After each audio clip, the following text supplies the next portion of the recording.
नमस्कार दोस्तों, स्वागत है आपका बीपीएस क्लासेज में। आज हम स्टार्ट करने जा रहे हैं प्लांट फिजियोलॉजी में सबसे इम्पोर्टेंट चैप्टर जिसको बोलते हैं प्लांट हार्मोन्स। आपने नाम सुना होगा auxin, gibberellic acid, abscisic acid, ethylene. ठीक है, ये आपने नाम सुने होंगे। इन सबको हम प्लांट हार्मोन्स बोलते हैं।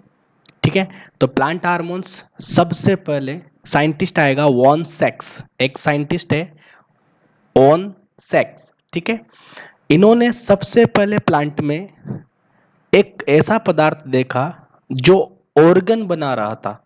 मतलब प्लांट में जड़, तना, पत्ती आदि जो भी ऑर्गन होते हैं उनका फॉर्मिंग कर रखा था। वो उस काम में उन्होंने इंडिकेशन दिया कि नहीं, ये वाला पदार्थ क्या हो सकता है, एक ऐसा केमिकल है जो ऑर्गन बनाता है। तो उन्होंने बोला नहीं कि ये प्लांट हार्मोन है या कोई केमिकल है या कोई और कुछ है। एक कुछ नहीं बोला, उन्होंने एक सिंपल सी बात बोली है वॉनसेक्स ने कि एक ऑर्गन फॉर्मिंग सब्सटेंसेस, यानी कोई अंग बनाने वाला पदार्थ जरूर है। ठीक है, तो सबसे पहले जो इंडिकेशन दिया है, जो निर्देशित किया है कि नहीं, कोई चीज़ तो है जो प्लांट में ऑर्गन बना रही है। तो हार्मोन के बारे में सबसे पहले एक हल्का सा आइडिया किन्होंने दिया, ऑन सेक्स ने। ठीक है, उसके बाद जो हार्मोन शब्द है, जो हार्मोन शब्द है वो दिया है स्टारलिंग ने। यहाँ पर मैं हिस्ट्री की कुछ बातें बता दे रहा हूँ क्योंकि ये कभी कभी एग्जाम में पूछ लेते हैं कि हार्मोन वर्ड किसने दिया, तो स्टारलिंग ने। ठीक है, इसके अलावा फाइटो हार्मोन, मतलब कि पादप के अंदर हार्मोन। फाइटो मतलब होता है प्लांट, प्लांट के अंदर जो हार्मोन है तो फाइटो हार्मोन उनको बोलते हैं, जो पादप के हार्मोन है। ये वर्ड फाइटो हार्मोन वर्ड थीमैन ने दिया। थीमान बोल सकते हो, थीमैन बोल सकते हो। ठीक है, तो अभी तक तीन साइंटिस्ट आ चुके हैं, स्टारलिंग, थाइमन और ऑनसेक्स। अगर इस ऑनसेक्स को याद भी नहीं करोगे कोई दिक्कत नहीं, क्योंकि प्लांट फिजियोलॉजी में नेक्स्ट चैप्टर जो पढ़ेंगे प्लांट में फिजियोलॉजी का फोटोसिंथेसिस, उसमें ये वैज्ञानिक का जिक्र वहाँ पर हो जाएगा। अभी आप याद रख लेना केवल स्टारलिंग, इन्होंने हार्मोन शब्द कॉइंट किया था। इसके अलावा फाइटो हार्मोन सबसे पहले किन्होंने शब्द दिया, थीमैन ने। नेक्स्ट जो है, अब हम प्लांट हार्मोन की ओर बढ़ते हैं। एक प्लांट हार्मोन है ऑक्सिन। ऑक्सिन पहला खोजा गया प्लांट हार्मोन है। याद रखना, फर्स्ट डिस्कवर्ड प्लांट हार्मोन कौन सा है? ऑक्सिन है। याद रखना ये वाली बात। और किसने खोजा था? FW वेंट ने। ये साइंटिस्ट भी आपको याद रखना पड़ेगा। First discovered plant hormone is auxin. Auxin जिसको बोलते हैं, ये समूह है, ये प्लांट हार्मोन्स का समूह है जिनको ऑक्सिन बोला जाता है। एक कॉमन टर्म है ऑक्सिन, बाकी बहुत सारे ऑक्सिन्स प्रेजेंट है। FW वेंट इसके खोज करता है। नेक्स्ट, हार्मोन होते क्या हैं और जो हम क्या केमिकल को हार्मोन मान सकते हैं? तो देखो, जो कोई भी प्लांट में नेचुरली बन रहा है, जो कोई भी प्लांट में नेचुरली बन रहा है, इसका मतलब वो कौन सा हार्मोन है? नेचुरल, वो प्राकृतिक हार्मोन है। लेकिन उस प्राकृतिक हार्मोन जैसे कोई मान लो एक्स केमिकल जो प्रयोगशाला में लैब में बना है एक्स, वो भी इस हार्मोन की तरह ही काम करे तो उसको बोलते हैं हम सिंथेटिक हार्मोन या आर्टिफिशियल, यानी कृत्रिम हार्मोन उसको बोला जाता है। तो जो केमिकल किसकी तरह व्यवहार करे, प्लांट हार्मोन की तरह, उनको सिंथेटिक या आर्टिफिशियल हार्मोन कहते हैं। क्लियर है? जैसे मान लो ऑक्सिन है, ऑक्सिन में प्राकृतिक हार्मोन है इंडोल एसिटिक एसिड या इंडोल ब्यूटारिक एसिड। लेकिन उसके अलावा 2,4-D भी किस में आता है? ऑक्सिन में। लेकिन 2,4-D कैसा है? सिंथेटिक, वो बनाया है प्रयोगशाला में, तो उसको सिंथेटिक ऑक्सिन्स बोल देंगे। ठीक है, चलो अब प्लांट हार्मोन्स, जिनको हम generally plant growth regulator PGR के नाम से भी जानते हैं, क्योंकि हार्मोन क्या करते हैं? एक तरफा काम नहीं करते, जैसे प्लांट की ग्रोथ ही नहीं करवाते, प्लांट की ग्रोथ को सप्रेस भी करते हैं, मतलब रोकते भी हैं। अगर मान लो हार्मोन वैसा काम करते हैं कि जो पौधे के लिए क्या रहे? बेनिफिशियल रहे। जो पौधे के लिए क्या रहे? बेनिफिशियल रहे। ऐसा नहीं है कि हमेशा ही बढ़ाना ही बेनिफिट होता है। जैसे आप दर्जी के पास जाते हो तो क्या करने जाते हो? एक कपड़ा ले जाते हो दर्जी के पास, तो उससे बोलते हो कि कपड़े सिल दे या बना दे। लेकिन दर्जी तो कपड़ा काटता है, बनाता थोड़ी है, काटता है। लेकिन वो काट क्यों रहा है? क्योंकि उसको बनाना है। इसका मतलब वो एक बिगाड़ने वाला काम कर रहा है। क्यों? क्योंकि उससे अच्छा काम हो सके। तो ऐसे ही हार्मोन है, जो कुछ हार्मोन तो ग्रोथ को प्रमोट करते हैं, जिनको बोलते हैं ग्रोथ प्रमोटर। ये सब किस में आएंगे? प्लांट हार्मोन की दो पार्ट कर लेते हैं। पहला पार्ट है ग्रोथ प्रमोटर, दूसरा पार्ट है ग्रोथ रिटार्डेंट, मानी वृद्धि अवरोधक या वृद्धि निरोधक। ये निरोधक गतिविधि करते हैं, निरोधक मतलब रोकने वाली, या ये ग्रोथ को रिटार्ड करते हैं, वृद्धि को रोकते हैं, अवरोधक का काम करते हैं। अब आपको ये सुन कैसा लगा होगा कि ये तो गलत काम कर रहे हैं, लेकिन नहीं, ये वर्दर्जी वाली बात याद कर लेना कि ये वो काम कर रहे हैं कि पौधे को इनसे भी फायदा होगा, ये भी जरूरी है। हमें से आगे बढ़ना जरूरी नहीं होता है, कभी कभी रुक जाना या पीछे आना भी जरूरी होता है प्लांट के लिए, ग्रोथ के लिए। ठीक है, तो ये दोनों ही ठीक है, दोनों में कोई बुराई नहीं है। कुछ तो ग्रोथ प्रमोट करके पौधे को बचाते हैं, कुछ ग्रोथ को रिटार्ड या इनिबिट करके पौधे को बचाते हैं। दोनों ही पौधे के लिए आवश्यक है। तो जो पौधे की वृद्धि में सहायक है, यानी उसको प्रमोट करेंगे ग्रोथ को, वो तो प्रोमोटर कहलाएंगे। और जो ग्रोथ को रोक के चलेंगे या रुक रुक के ग्रोथ करेंगे या ग्रोथ को इनिबिट करेंगे, ज़्यादा बढ़ने से रोकेंगे, उनको बोलेंगे ग्रोथ रिटार्डेंट। दोनों का बराबर यहाँ पर सिग्निफिकेंस है। ठीक है, तो ग्रोथ प्रोमोटर में कौन कौन से आ जाएंगे? ऑक्सिन, जिब्रेलिन जिनको शॉर्ट में जीए बोलते हैं, और साइटोकाइनिन जिनको शॉर्ट में सीके बोलते हैं। साइटोकाइनिन हार्मोन, जिब्रेलिन हार्मोन और ऑक्सिन हार्मोन का जो समूह है, तीनों का समूह है, इसको बोलते हैं ग्रोथ प्रोमोटर। और ग्रोथ को रोकने वाले, ग्रोथ को रोकने वालों को बोलते हैं इनिबिटर्स या रिटार्डेंट्स। उसमें दो आएंगे, एब्सिसिक एसिड जिनको शॉर्ट में बोलते हैं एबीए, और एक है इथाइलिन जो आपने सुना है। तो ये दोनों ग्रोथ प्रोमोटर, ग्रोथ रेगुलेटर में दो आ गए। ग्रोथ रेगुलेटर यानी प्लांट ग्रोथ रेगुलेटर को ही क्या बोलते हैं? Plant hormones. यानी प्लांट हार्मोन्स तो एक कॉमन टर्म है, हार्मोन्स जो कि एनिमल में भी होते हैं, लेकिन प्लांट की ग्रोथ को रेगुलेट करते हैं। रेगुलेट का मतलब होता है कम ज़्यादा करना, न कि ज़्यादा करना। गैस का रेगुलेटर जानते हो, उसमें कम भी होती है, तो कम होना भी फायदेमंद है और ज़्यादा करना भी समय के अनुसार फायदेमंद है।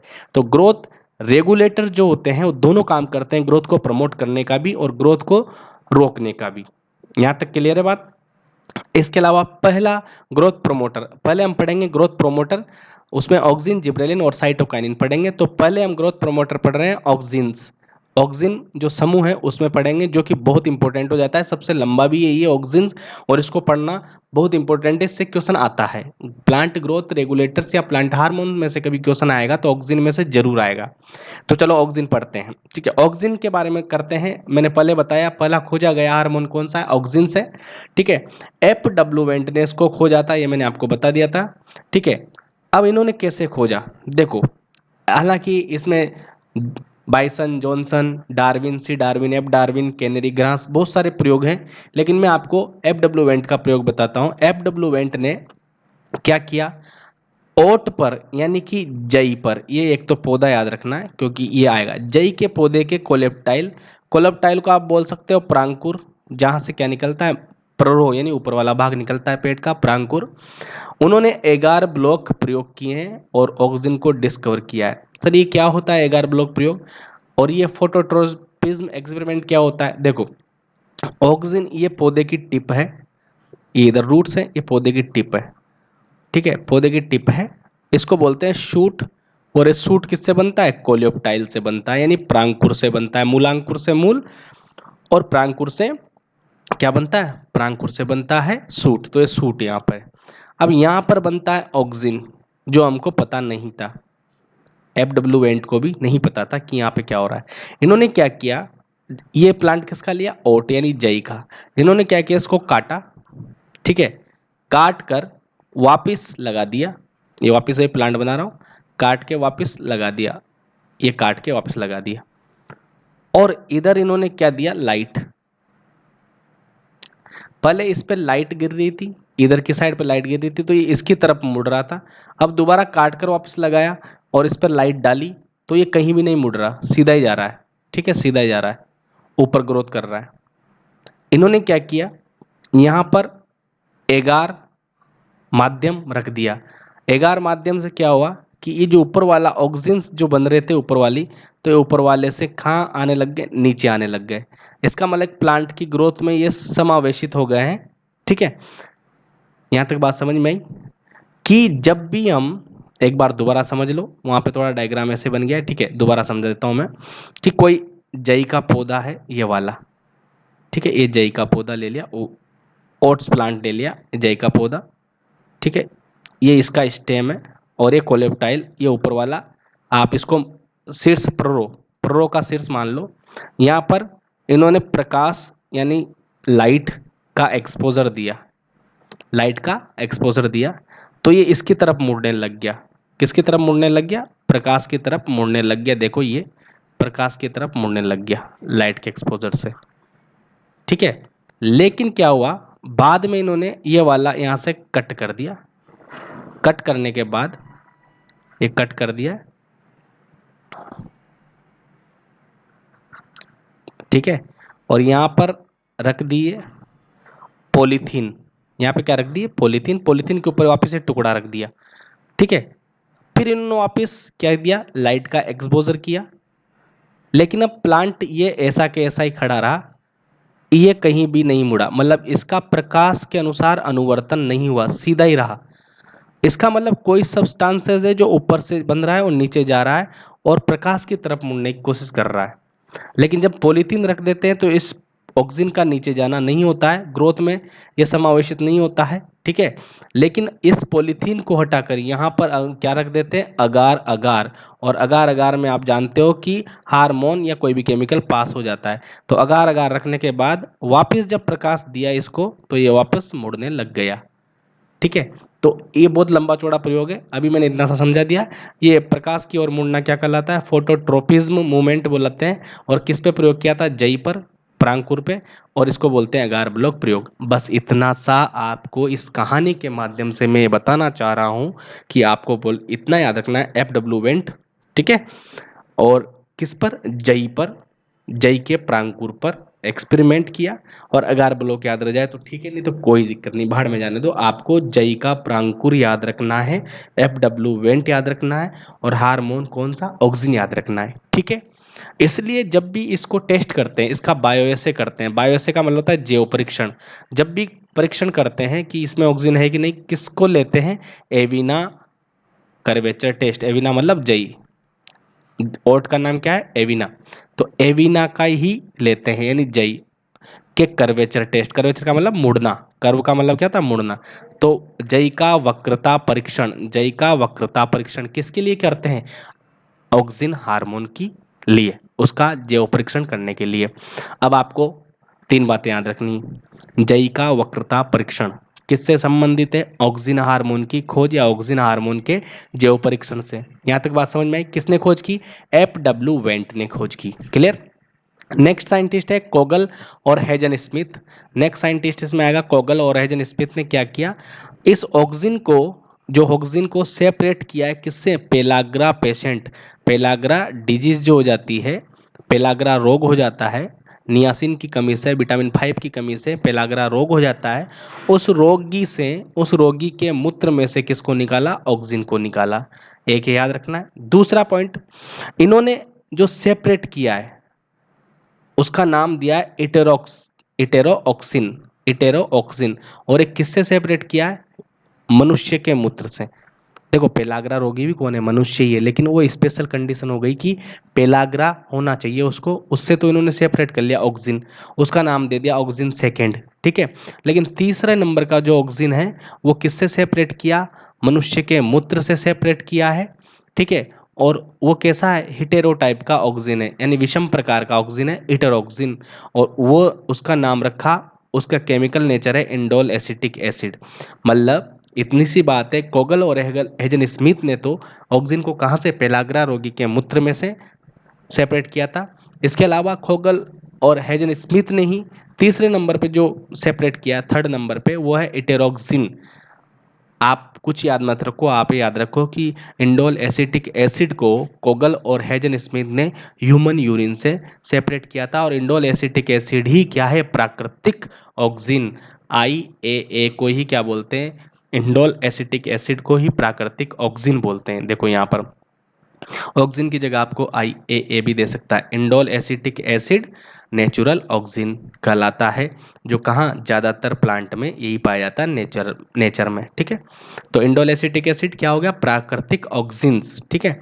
हालांकि इंडोल ब्यूटायरिक एसिड, जिसको आपने सुना होगा IBA, ये भी क्या है, नेचुरल ऑक्सीजन है, लेकिन ये कम मात्रा में पाया जाता है, जबकि IA सबसे ज़्यादा मात्रा में पाया जाता है। और सबसे पहले ह्यूमन यूरिन से इसको कोगल और हेजन स्मिथ ने सेपरेट किया था।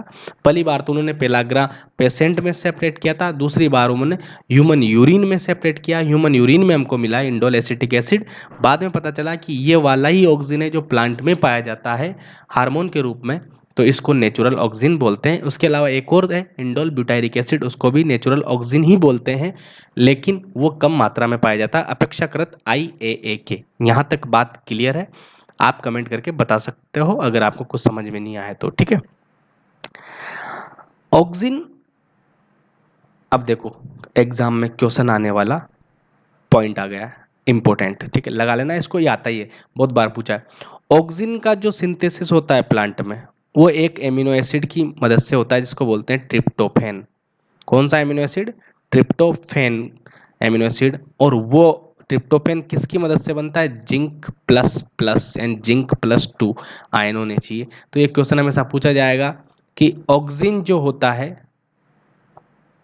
वो ट्रिप्टोफैन एमिनो एसिड से बनता है, और ट्रिप्टोफैन एमिनो एसिड का जो सहकारक होता है वो कौन होता है? Zinc plus 2। यानी पौधे में जिंक की मात्रा भी होना चाहिए, वरना ऑक्सीजन की कमी आ जाएगी और उसकी ग्रोथ पर विपरीत प्रभाव पड़ेगा। बाकी जो आगे काम पड़ेंगे वो रुक सकते हैं, इसलिए जिंक सल्फेट वगैरह हम डालते हैं, जिंक पौधों में डालते हैं। तो जिंक प्लस 2 का एक उपयोग मैंने यहाँ पे बता दिया है, ठीक है। तो जिंक की मदद से क्या बनेगा? ट्रिप्टोफैन, और ट्रिप्टोफैन की मदद से बनेगा ऑक्सीजन। ये क्वेश्चन हमेशा पूछा जाता है और पूछा जाएगा अगर आप एग्रीकल्चर कंपटीशन की तैयारी कर रहे हैं तो। नेक्स्ट पॉइंट, ऑक्सीजन जो होता है वो बेसिपिटल मूवमेंट करता है पोलर। पोलर मतलब ध्रुव से, यहाँ से जाएगा, और बेसिपिटल मतलब बेस मतलब नीचे की तरफ जाएगा, तलाबी सारी तल की तरफ जाएगा, ऊपर बनेगा और तल की तरफ जाएगा, ठीक है। क्योंकि तल कहाँ है पौधे का? यहाँ है, तो बेसिपिटल मूवमेंट होगा और ऊपर से नीचे की ओर मूवमेंट करता है। अगर ये नीचे से ऊपर की ओर जाता है तो उसको बोलते हैं अपन एक्रोपिटल, यानी कि अग्राभिसारी। ये है तलाभिसारी। तो ये बेस की तरफ जाएगा इसलिए बेसिपिटल, और पोलर ध्रुव ध्रुव पे चलेगा, पोलर मूवमेंट। ये याद रखना, ऑक्सीजन का मूवमेंट याद रखो तो ठीक है, नहीं तो कोई दिक्कत नहीं। अब मैंने बोला था कि नेचुरल प्लांट में जो मिलता है उसको नेचुरल हार्मोन बोलते हैं, लेकिन जो बना सकते हैं और केमिकल जिनका हम यूज कर सकते हैं प्लांट के हार्मोन के तौर पर बिहेव करते हैं उनको बोलते हैं सिंथेटिक। तो सिंथेटिक जो है यानी आर्टिफिशियल भी है। देखो दो तो हो गए नेचुरल, IAA और IBA, तो कैसे हैं? Natural oxygen. और हमने कुछ केमिकल बनाए हैं जो किसकी तरह काम करते हैं? ऑक्सीजन की तरह काम करते हैं, उनको कृत्रिम या संश्लेषित ऑक्सीजन भी बोला जाता है, जैसे नेप्थेलिक एसिटिक एसिड, 2,4-D की full form 2,4 dichlorophenoxy acetic acid, 2,4,5-T 2,4,5 trichlorophenoxy acetic acid, IPA, indole pyruvic acid या indole propionic acid, PAA phenyl acetic acid, ठीक है। तो ये आपको याद रखना है, ये है कृत्रिम ऑक्सीजन का काम करते हैं। 2,4-D क्या है? कम मात्रा में 20 ppm से कम मात्रा में काम करो तो हार्मोन यानी ऑक्सीजन के रूप में काम करेगी, और 20 ppm से ज़्यादा कर दो तो फिर ये खरपतवारनाशी के रूप में भी काम कर सकती है। ये दोनों गुण दिखाती है, याद रखना। और ये कृत्रिम ऑक्सीजन है। अब ऑक्सीजन के काम पढ़ लेते हैं जो कि सबसे महत्वपूर्ण है। सभी के कामों में ऑक्सीजन ऑक्सीजन के काम सबसे महत्वपूर्ण होते हैं। उसके बाद हम पढ़ेंगे यहाँ पर एक important growth promoter gibberellic hormone. उसके पहले हम पढ़ेंगे ऑक्सीजन, ठीक है। देखो ऑक्सीजन का आपने सुना होगा शीर्ष प्रमुखता एक प्रमुख काम होता है। शीर्ष प्रमुखता मतलब कि एपिकल डोमिनेंस इसका प्रमुख कार्य है। एपिकल डोमिनेंस पहला ही मैंने डाला है और वहाँ पे लिखा भी हुआ है कि मेन फंक्शन है क्या? एपिकल डोमिनेंस मेन फंक्शन है। देखो क्या होता है, ये यहाँ बनता है, ये पौधा है, पौधा ग्रोथ कर रहा है, यहाँ बन रहा है, तो जब ये बनेगा ना तो इधर साइड में नहीं जाने, साइड में नहीं जाता है, साइड में मूवमेंट नहीं करता है, क्योंकि आगे कलिका बन गई तो ये आगे मूवमेंट करेगा, फिर आगे कलिका बन गई तो आगे मूवमेंट करेगा। तो पौधे को क्या कर देता है? लंबा कर देता है, पौधे को झाड़ नहीं बनने देता, ऐसे फैलने नहीं देता। तो ये शीर्ष की ओर ही बढ़ाता रहता है। शीर्ष को बोलते हैं एपिकल, शीर्ष को बोलते हैं एपिकल। तो एपिकल की ओर ही यानी शीर्षस्थ कलिका को ही प्रमोट करता रहता है, इधर कक्षस्थ कलिका को प्रमोट नहीं करता है। तो हम क्या करते हैं, इस वाले भाग को काट देते हैं ऊपर वाले को, ताकि ऑक्सीजन कहाँ फैले? ऑक्सीजन साइड में भी चला जाए, ताकि साइड की जो ब्रांचेज है वो भी बढ़ने लग जाए और पौधा झाड़ी के रूप में बढ़ जाए, ठीक है।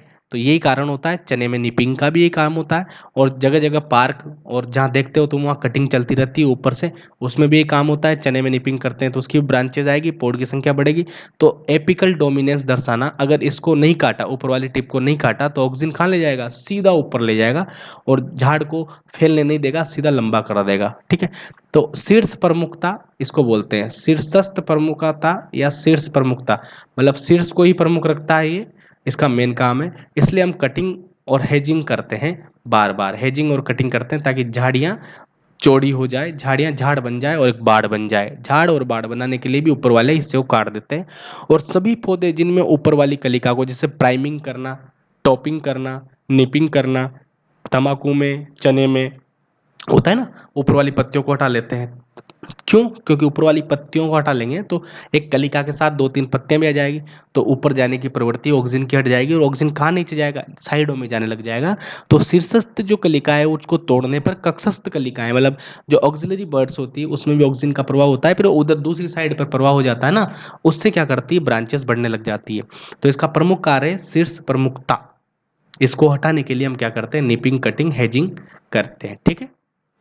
दूसरा सेल डिवीजन और सेल इलोंगेशन, यानी कोशिका विभाजन और कोशिका का दीर्घीकरण, मतलब कोशिका को 1 से 2, 2 से 4 विभाजन करना और कोशिका को लंबा करना। ठीक है, इसलिए इसको कल्चर में यूज करते हैं। मैं बताऊंगा कैसे यूज करेंगे कल्चर में। ऑक्सिन और साइटोकाइनिन का दोनों का फंडामेंटल, दोनों का अलग अलग बेस रख के हम कल्चर बनाते हैं। उसमें अगर सूट निकालना हो, रूट निकालना हो, तो ऑक्सिन और साइटोकाइनिन की मात्रा को बैलेंस करते हुए देते हैं। तो कल्चर यानी संवर्धन माध्यम में ऑक्सिन का यूज होता है, क्योंकि सेल डिवीजन को प्रमोट करता है, इलोंगेशन को प्रमोट करता है। अच्छा, ग्राफ्टिंग के दौरान, जब ग्राफ्टिंग में हम दो चीज़ों को जोड़ना, क्या होता है, ग्राफ्टिंग होता है, एक प्लांट से काट के स्टॉक ले लो, सियोन ले लो, तो उस टाइम पे भी हम किससे उपचारित करते हैं, जड़ें निकालने के लिए ऑक्सिन से उपचारित करते हैं, याद रखना। तीसरा इसका काम है शॉर्टनिंग ऑफ इंटरनोड्स। देखो, ये जो तना है, तने पे क्या आती है, ब्रांच आती है। ठीक है, ब्रांच कहाँ से निकलेगी, देखो तना है, ये तो क्या है, तने का ये गांठ है, इनको बोलते हैं नोड्स। क्या बोलते हैं, नोड्स। तो ये तो है नोड, यानी कि इनको बोलते हैं पर्व संधि।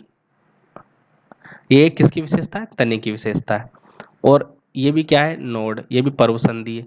और ये जो बीच वाला पार्ट है, ये वाला, इसको क्या बोलते हैं, पर्व, यानी कि इंटर नोड। इंटर नोड इसको बोला जाता है। अब देखो, ब्रांच तो हमेशा कहाँ से निकलेगी, नोड पे से निकलेगी, यहाँ से ब्रांच निकलेगी तो इस पर फल लगेंगे, यहाँ से ब्रांच निकलेगी तो इस पे फल लगेंगे। अब देखो, ये इतनी चौड़ी है, तो यहाँ पर कितनी ब्रांच निकल सकती है, यहाँ पर इस साइड से 1, 2, 3, 4, 5, 6 ब्रांच निकल सकती है। तो मान लो हम इस इंटरनोड, जो पर्व जिसको बोलते हैं, इसको छोटा कर दें, तो जैसे मान लो एक नोड यहाँ पर, फिर दूसरी नोड यहाँ पर, तीसरी नोड यहाँ पर, चौथी नोड यहाँ पर, पांचवी नोड यहाँ पर। देखो, इस इतने एरिया में 3 गांठें आई थी, क्योंकि लंबे लंबे थे। गन्ने में खाने वाला भाग लंबा होता है, गांठें दूर दूर गांठ को नहीं खाया जाता। गन्ने में खाते हो ना, तो जिस भाग को खाते हो उसको बोलते हैं इंटरनोड, और जिस भाग को छोड़ देते हैं उसको बोलते हैं नोड, यानी गांठें। तो मान लो, और हमेशा याद रखना, पर्व संधि जहाँ होगी नोड, वहाँ से क्या निकलेगी, ब्रांच निकलेगी। अब इतने एरिया में ये पर्वों के लंबा होने के कारण 3 ही गांठें हैं जहाँ से हम क्या निकाल सकते हैं, ब्रांच निकाल सकते हैं। लेकिन इतने एरिया में अगर इस पर्व को, इसकी लंबाई को छोटा कर दिया जाए, तो एक ब्रांच यहाँ से, एक यहाँ से, एक यहाँ से, एक यहाँ से, एक यहाँ से, बहुत सारी ब्रांच निकल सकती है। तो ऑक्सिन क्या करता है, इस इंटरनोड्स को क्या कर देता है, इंटरनोड्स को क्या कर देता है, छोटा कर देता है, यानी कि पर्वों की लंबाई को छोटा कर देता है, ताकि जिससे पर्व संधियाँ ज़्यादा हो और ब्रांच ज़्यादा निकले। ठीक है, तो ये शॉर्टनिंग ऑफ इंटरनोड, यानी पर्वों को छोटा करना, पर्वों को छोटा करना, जिससे कि उस एरिया में क्या आ जाए, पर्वों को छोटा कर दो तो ज़्यादा पर्व संधियाँ आ जाए, और वहाँ से क्या निकले, ब्रांचेज। और जितनी ब्रांचेज होगी उतने फल लगेंगे, तो एप्पल और पियर में फ्रूट प्रोडक्शन बढ़ जाता है। इस वजह से मैं एक एक एग्जाम्पल भी यहाँ लिए जा रहा हूँ, क्योंकि अब यहाँ पर ज़्यादा एप्पल आएंगे क्योंकि बहुत ब्रांच बहुत होगी, यहाँ पर कम एप्पल आते क्योंकि ब्रांच कम थी। ठीक है, चौथा काम है प्रिवेंशन ऑफ लॉजिंग। जैसे कि मान लो गिरने से बचाना, जैसे ये पौधा है, इसको अगर ये हवा चली और ये ऐसे टेढ़ा होकर गिर गया, तो इसको क्या बोलते हैं, लॉजिंग बोलते हैं। आड़ा पड़ना, गिरना, लॉजिंग बोलते हैं। तो ये लॉजिंग से भी बचाता है। ठीक है, पांचवा कार्य रूट इनिशिएशन यानी जड़ का प्रारंभन करता है, जड़ प्रारंभन। जैसे मान लो कलम, तुम कलम लाए कहीं से काट के किसी पौधे की, अब आपको इस जमीन में यहाँ लगाना है, तो क्या करोगे, IBA इंडोल ब्यूटायरिक एसिड वाला ऑक्सीजन में इनको इस वाले भाग को डुबो दो, डुबो के यहाँ के लगा दो, ताकि जल्दी से क्या हो जाए, निकले आए जड़ें। ठीक है, तो IBA क्या करता है, जड़ों का प्रारंभ करा देता है। लेकिन याद रखना, ये प्रारंभ करवाता है केवल, लेकिन रूट की ग्रोथ नहीं करवाता। ये स्टार्ट तो कर देता है लेकिन रूट की ग्रोथ नहीं करवाता है। इसलिए रूट प्रारंभन करने के लिए कलम लगाते हैं, जब रूट को जल्दी निकालने के लिए, जल्दी स्थापित करने के लिए हम किस में डुबोते हैं, IBA के घोल में डुबोते हैं, इंडोल ब्यूटायरिक एसिड के घोल में डुबोते हैं, क्योंकि ये जड़ों को प्रारंभ करता है, ये बड़ा करने का काम नहीं करता है। ठीक है, चलो प्रारंभ तो करवा दिया, ये काम ये भी हो गया था। नेक्स्ट कार्य है डोरमेंसी इन पोटैटो, पोटैटो में डोरमेंसी। ठीक है, हम जब भंडारण करते हैं आलू का, तो वहाँ पर अगर आप मेलिक हाइड्रोजाइड, जो क्या है, एक प्रकार का ऑक्सीजन है, ये भी क्या है, और मेलिक हाइड्रोजाइड MH बोलते हैं इसको, ऑक्सीजन है, और नेप्थेलिक एसिटिक एसिड, ये भी क्या है, ऑक्सीजन, दोनों ऑक्सीजन है। इनको स्टोरेज में अगर छिड़क दो, आलू के स्टोरेज में छिड़क दो, तो पोटैटो में क्या नहीं निकलेगी, आँख नहीं निकलेगी, मतलब वो सोता रहेगा, जर्मिनेट नहीं होगा, तो उसमें क्या आ जाएगी, प्रसुप्तता आ जाएगी पोटैटो में। क्लियर है। चलो नेक्स्ट कार्य, प्रिवेंशन ऑफ एब्सिसिन। एब्सिसिन का मतलब होता है एकदम सुप्तता, क्या बोलते हैं इसको, सुप्तता। एक तो होती है डोरमेंसी, एक होती है एब्सिसिन। एब्सिसिन का मतलब होता है विलगन भी बोल सकते हैं इसको, क्या बोलते हैं, विलगन, विलगन, लगन मतलब जुड़ना, विलगन मतलब अलग होना। तो प्रिवेंशन ऑफ विलगन, जैसे मान लो ये फल लगा है नींबू का, और नींबू कच्चा है और ये टूट के गिर गया, पपीता लगी, पपीता थोड़ी बड़ी होने लगी, बाहर बढ़ा और टूट के गिर गया, तो हमने क्या किया, इस पे ऐसा करो, नेप्थेलिक एसिड एसिड छिड़क दो, NaA छिड़क दो, ताकि पत्तियां, फ्लावर, यानी बिना मैच्योर हुए नहीं गिरेंगे। अगर कहीं भी इमेच्योर, अपरिपक्व फल गिरने की अवस्था आ जाए, तो वहां पर क्या छिड़कना है, वहां पर ऑक्सीजन ही छिड़कना है। ठीक है, तो ये किससे बचाता है, विलगन से भी ये रोकथाम करता है, विलगन की भी रोकथाम। आप, मैं हिंदी में बोल रहा हूँ, हिंदी में नोट कर लेना।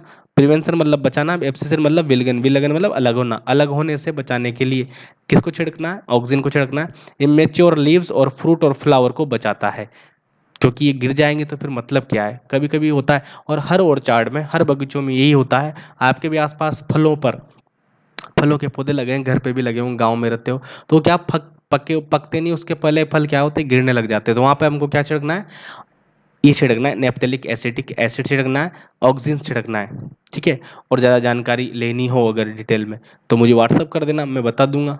ठीक है, हमारा काम भी यही है लगभग, है ना, इसलिए। चलो, तो प्रिवेंशन ऑफ एब्सिशन यानी कि विलगन से रोकथाम को भी करता है, ताकि इमेच्योर लीव्स, फ्रूट ना गिरे। नेक्स्ट कार्य है फ्लावर का इनिशिएशन, यानी पुष्पन प्रारंभ करवाता है, पुष्पन का प्रारंभ करवाता है लीची में, स्पेशल नाम ले रहा हूँ, लीची और अनानास यानी पाइनएप्पल में पुष्पन का प्रारंभ, ये पूछ सकते हैं डायरेक्ट, लीची और अनानास में ऑक्सीजन से होता है, बाकी में हो ना हो, दो तो याद रखना ही सही। लीची और पाइनएप्पल में इनिशिएशन कौन से होता है, ऑक्सीजन से होता है। इसके अलावा पार्थेनोकार्पी प्रोड्यूस यानी कि अनिषेक फलन, बिना फर्टिलाइजेशन के, बिना निषेचन के भ्रूण बनना और फल बनना क्या कहलाता है, अनिषेक फलन। तो ये भी कौन करवाता है, ऑक्सीजन करवाता है। इसके अलावा ये किसकी तरह काम करता है, वीडीसाइड यानी खरपतवारनाशी के रूप में। कौन से खरपतवार को मारते हैं, ब्रॉड लीफ खरपतवार, चौड़ी पत्ती वाली खरपतवार को मारता है कौन, 2,4-D यानी कि ऑक्सीजन। ठीक है, सक्रिय पत्ती वालों में छिड़क दोगे तो 2,4-D काम नहीं करेगा। 2,4-D किसको मारता है, चौड़ी पत्ती वाली खरपतवार को। इसके अलावा ये अगर किसी पौधे में, अगर मान लो मेल और फ्लावर, फीमेल फ्लावर दोनों आ रहे हैं, वहाँ पे आपको फीमेल फ्लावर बढ़ाने हैं ज़्यादा, तो वहाँ पर क्या छिड़क दो, ऑक्सीजन छिड़क दो, तो वहाँ मादापन बढ़ जाता है, फीमेल फ्लावर की संख्या बढ़ जाती है, जिससे फ्रूट का प्रोडक्शन ज़्यादा होता है। इसके अलावा फ्लावर एंड फ्रूट थिनिंग, जिनमें अल्टरनेट बियरिंग होती है, तो क्या होता है, एकांतरित वर्ष में जहाँ आम है, तो एक साल छोड़ के एक फल आते हैं, तो जब वो फल आते हैं तो उसमें बहुत सारे छोटे छोटे छोटे छोटे फ्लावरिंग आ जाते हैं। वहाँ पे क्या होता है, इतने सारा 0.1% ही आम के जो ब्लॉसम है वो मेच्योर होते हैं, किसमें, फलों में, 0.1%, इतने सारे आते हैं, इतने सारी कलिकाएं आती है, इतने सारे फर्टिलाइजेशन के बाद फल बनना स्टार्ट होते हैं कि उनका 0.1% ही हम प्रोडक्शन ले पाते हैं। क्यों? क्योंकि वहाँ पर हैवी लोड हो गया ज़्यादा, तो वहाँ पर थिनिंग की ज़रूरत है। तो ऑक्सीजन छिड़कोगे तो फ्लावर या फ्रूट थिनिंग हो जाएगी, जिससे जितने भी हैं लगभग वो बहुत अच्छी तरह से परिपक्व होंगे। तो अच्छा फल उत्पादन के लिए हमें फ्लावर और फ्रूट थिनिंग करनी पड़ेगी। थिनिंग आप समझते हो, तो ये किससे होता है? ऑक्सीजन से होता है। ठीक है। इसके अलावा नोट डाल के लिखा हुआ है कि टीबा, टीबा क्या है? ऑक्सीजन का उल्टा काम करता है। तो ऑक्सीजन क्या करता है? बचाता है। किसको? विलगन को बचाता है। लेकिन हम कपास में क्या करेंगे? कपास का जो बोल है, कपास के बोल में क्या है? कपास भरी हुई, कॉटन भरी हुई, इसको तो तोड़ना है। तो क्या करो? इसको हाथों से तोड़ोगे, उससे क्या होगा? ऑक्सीजन छिड़कोगे तो ये बचा लेगा। लेकिन ऑक्सीजन का उल्टा छिड़क दोगे, कौन? टीबा, ट्राई आयोडो बेंजोइक एसिड, टीबा छिड़क दोगे, टीबा, तो ये एंटीऑक्सीजन है, उल्टा काम करेगा। ऑक्सीजन तो बचाता है और ये गिरा देगा।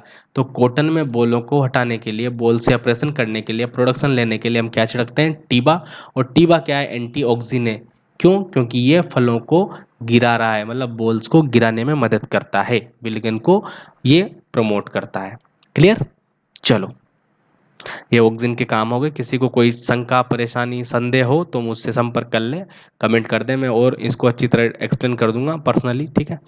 अब नेक्स्ट है जिब्रेलिन, जिब्रेलिन हार्मोन। ठीक है। Second growth promoter gibberellin. Gibberellin की खोज क्या हुआ? देखो, जापान में कुछ किसान गए अपने खेत पर, राइस यानी धान के, पेडी के खेत पे गए, तो वहाँ पेडी में सीडलिंग लगाए उन्होंने।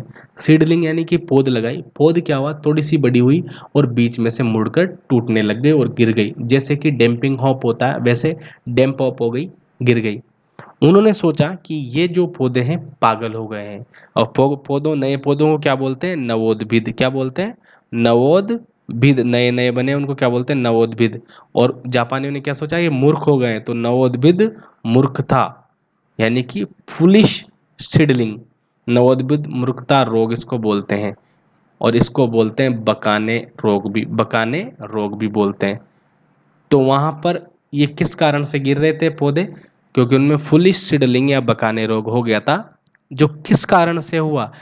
यबुता और सुमिकी ने क्या हुआ, सॉरी, कुरासावा और स्वाडा, तो वैज्ञानिकों को बुलाया वहाँ पे, चलो देखो क्या हो रहा है, ये हमारे नए नए पौधे कैसे मूर्ख हो रहे हैं, आड़े पड़ रहे हैं, ठीक है, गिर रहे हैं अपने आप ही।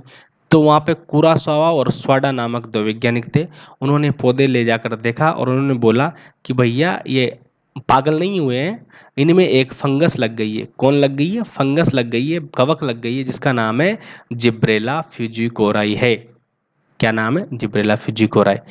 एक कहानी ये खत्म हुई। यबूता और सुमिकी दो साइंटिस्ट आए, उन्होंने जिब्रेला फ्यूजिकोराई में से क्या निकाल लिया? एक हार्मोन निकाल लिया, जिसको बोलते हैं जिब्रेलिन।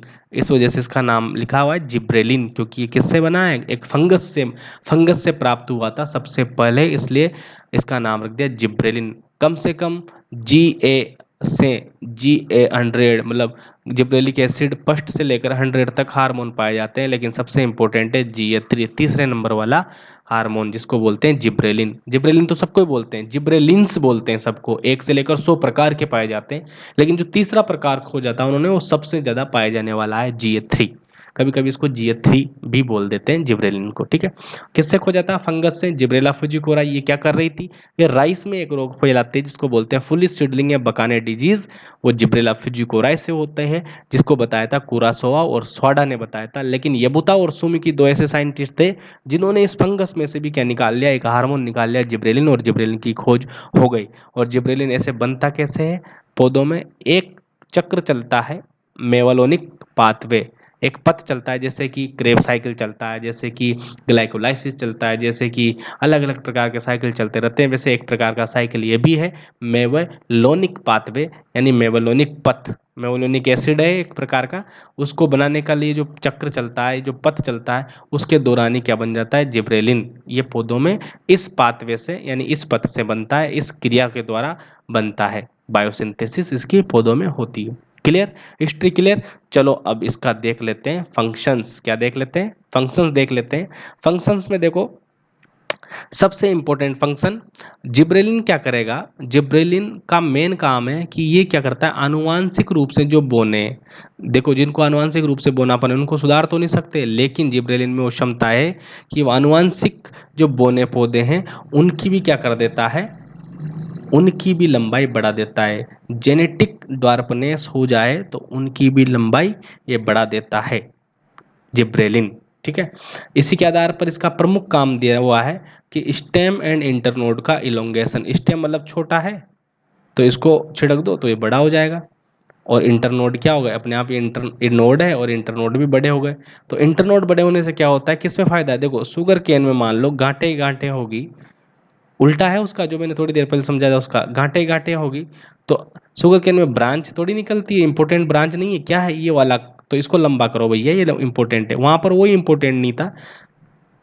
अब जगह जगह गांठें होंगी तो प्रोडक्शन कम आएगा। गांठ मान लो ये हो, यहाँ हो, तो शुगर केन में से रस वाला भाग तो ये, तो इंटरनोड को लंबा कौन करेगा? इंटरनोड को लंबा, स्टेम को लंबा कौन करेगा, दीर्घीकरण कौन करेगा? जिब्रेलिन। ठीक है, वहां पे क्या कर रहा था, वहां पे शॉर्ट कर रहा था, ऑक्सिन क्या कर रहा था, शॉर्ट कर रहा था, जबकि ये क्या कर रहा है, लंबा कर रहा है। याद रखना, ये इंटरनोड को लंबा करता है, ये हमेशा ग्रोथ करेगा। ठीक है, इसलिए क्या होगा, इसमें शुगर केन का प्रोडक्शन बढ़ जाएगा। इसके अलावा शुगर केन की तो बात हो गई, इसका तो प्रोडक्शन बढ़ ही जाएगा। इसके अलावा जो पत्ता गोभी होती है वो क्या होता है, ऐसे बन जाता है, उसके ऊपर पत्तियां आती है, पत्तियां आती है, पत्तियां ऐसे घुट घुट के एक दूसरे में लिपट लिपट के अब हम पत्ता गोभी बना लेते हैं। आपको पता होगा पत्ता गोभी बिल्कुल पैक्ड होती है, जैम पैक्ड। ठीक है, लेकिन ये कभी कभी रोजेट नेचर हो जाती है। रोजेट का मतलब ऐसे, रोज कैसे बनता है, ऐसे, पत्ता गोभी ऐसे बनती है, और रोज भी ऐसे होता है। ठीक है, रोज भी ऐसे होता है। तो पत्ता गोभी की रोजेट नेचर है। अब मान लो पत्ता गोभी का हमको सीड लेना हो, क्या लेना हो, सीड लेना हो, और मान लो ये स्टेम थोड़ा सा लंबा हुआ, इसके पत्तियां निकली और पत्तियां मुड़ के ऐसे हो गई, पत्तियां मुड़ के ऐसी हो गई, पत्तियां मुड़ के ऐसी हो गई, और ये तो पत्ता गोभी बनने लग गई। अब पत्ता गोभी बनने लग जाएगी तो ये तो फूल बन गया, पूरा हेड बन गया, इसको तो खाने में काम लेंगे, तो फिर सीड कैसे बनाएंगे? तो ये रोज लाइक स्ट्रक्चर बना लेती है पत्ता गोभी, रोज जैसे हो जाती है, गुलाब जैसे हो जाती है, गुलाबवत हो जाती है। तो हम क्या करेंगे, चलो हमको क्या बनाने, स्टेम को लंबा करना है और हमको फूल बनाना है, ओरिजिनल फ्लावर बनाना है, पत्तियां नहीं बनानी। आप ऐसा करो, पत्ता गोभी मत बनो, तो इसको क्या छिड़क दो, इसको जिब्रेलिक एसिड छिड़क दो। तो जैसे स्टेम आएगा, ये पत्तियां बनेगी, तो ये पत्तियां ऐसे नहीं जाएगी, ऐसे खुली रहेगी। स्टेम लंबा हो जाएगा, पत्तियां खुली रहेगी, स्टेम लंबा हो जाएगा, पत्तियां खुली रहेगी, स्टेम लंबा हो जाएगा, पत्तियां खुली रहेगी, यहाँ फ्लावर आ जाएगा, और यहाँ पर क्या बन जाएंगे, सीड। इसको बोलते हैं बोल्टिंग इफेक्ट। क्या बोलते हैं, बोल्टिंग इफेक्ट। अगर मान लो जिब्रेलिक एसिड नहीं छिड़कोगे, ठीक है, तो ये क्या बन जाए, गोभी, गोभी पत्ता गोभी का हेड बन जाएगा, जो खाने में काम आता है। इससे सीड प्रोडक्शन नहीं होता।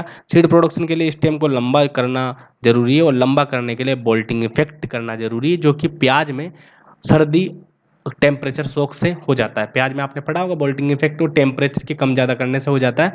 लेकिन अगर ऐसा ना हो तो उसमें भी क्या कर सकते हैं, जिब्रेलिन, जिससे सीड अच्छे से बन जाए और स्टेम एकदम अंदर निकल जाए, पत्तियां आपस में ना घुटे।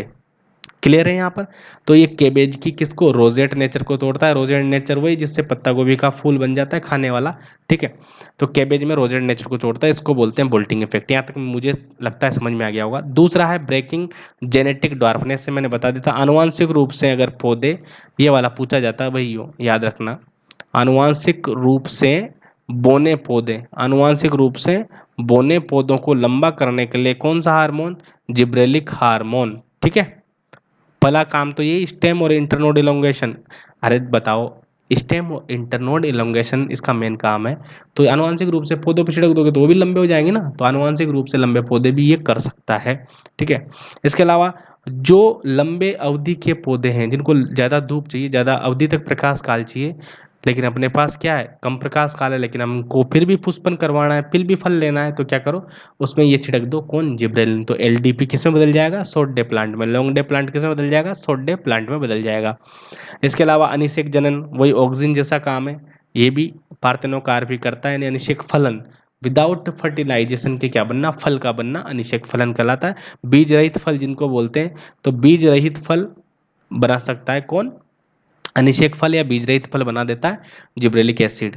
इसके अलावा substitute two of cold treatment. Cold treatment मतलब वही वर्नेलाइजेशन, आपने सुना होगा वर्नेलाइजेशन, बसंतीकरण मैंने पढ़ाया, नहीं सुना हो तो क्लास जरूर देख लेना वो वाली फिजियोलॉजी वाली। सब्स्टिट्यूट ऑफ कोल्ड ट्रीटमेंट, तो आप इसको वर्नेलाइजेशन के लिए चिल्ड 0 से लेकर 10 डिग्री तक चिलिंग टेम्परेचर मत दो, क्या छिड़क दो, जिब्रेलिक एसिड छिड़क दो, तो वो फूल आने लग जाएंगे, पुष्पन होने लग जाएगा। क्लियर है? तो ये उसका सहारा है। अगर आपको चिलिंग इलाज करना है, चिलिंग टेम्परेचर चिलिंग ट्रीटमेंट नहीं करना हो, तो आप उसको क्या करो, एक अल्टरनेट के रूप में जिब्रेलिक एसिड भी छिड़क दो, ताकि वो क्या करे, वर्नेलाइजेशन उसका हो जाए और जल्दी फ्लावरिंग हो जाए।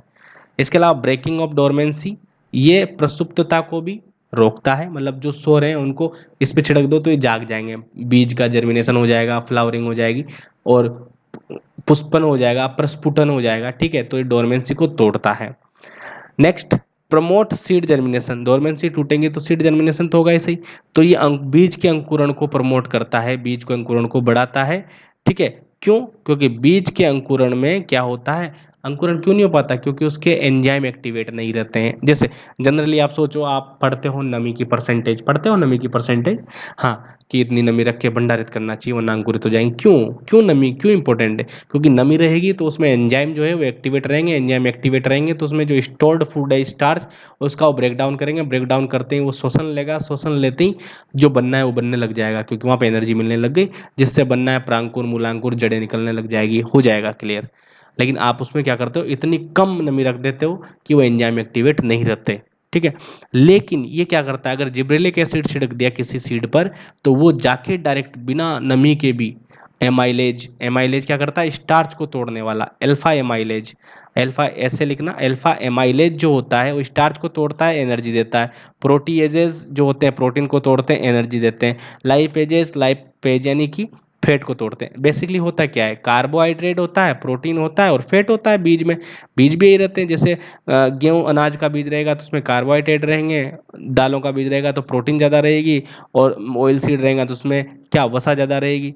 तो तीनों का बता दिया मैंने, एमाइलेज, प्रोटीजेज, लाइपेज, ये किसको तोड़ता है, वसा को, ये प्रोटीन को, और ये स्टार्च को तोड़ता है। जैसे टूटना स्टार्ट करेंगे एनर्जी मिलेगी और सीड का जर्मिनेशन स्टार्ट हो जाएगा। तो अल्फा एमाइलेज के कारण स्टार्च को, प्रोटीएजेस के कारण प्रोटीन्स को, और लाइपेज के कारण फैट को तोड़ने में मदद करता है। कौन? जीए, क्योंकि ये जीए यानी जिब्रेलिक एसिड इन एंजाइम को एक्टिवेट करवा देता है, जिससे सीड जर्मिनेशन के लिए पर्याप्त एनर्जी हमको मिल जाती है। इसके अलावा ये प्रमोट मेलनेस, वो ऑक्सिन क्या करता था, फीमेलनेस बढ़ाता था, और ये क्या बढ़ रहा है, मेलनेस बढ़ाता है। कुकुमिस यानी कुकुमिस मेलो, कुकुमिस कुकुम्बर फैमिली में जो होते हैं, और कैनाबिनस। ठीक है, कैनाबिनस और कुकुमिस जो है, आप दोनों का जानते होंगे, नहीं जानते हो तो मुझे कमेंट करके बताना, कुकुमिस में कौन कौन से कुकुमिस है और कैनाबिनस क्या होती है, ये मुझे कमेंट करके बता देना। ठीक है, तो इनमें जो मेलनेस बढ़ाता है कौन, यानी नर, नर की संख्या, नर पौधों की संख्या, नर फूलों की संख्या कौन बढ़ाता है, जिब्रेलिक एसिड।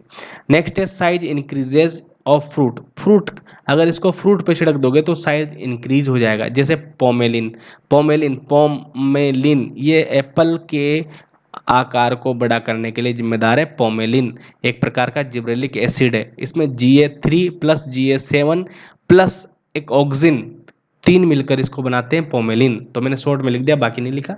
पोमेलिन क्या है, एप्पल को बड़ा करने के लिए, फ्रूट की साइज बढ़ाने के लिए छिड़का जाता है पोमेलिन।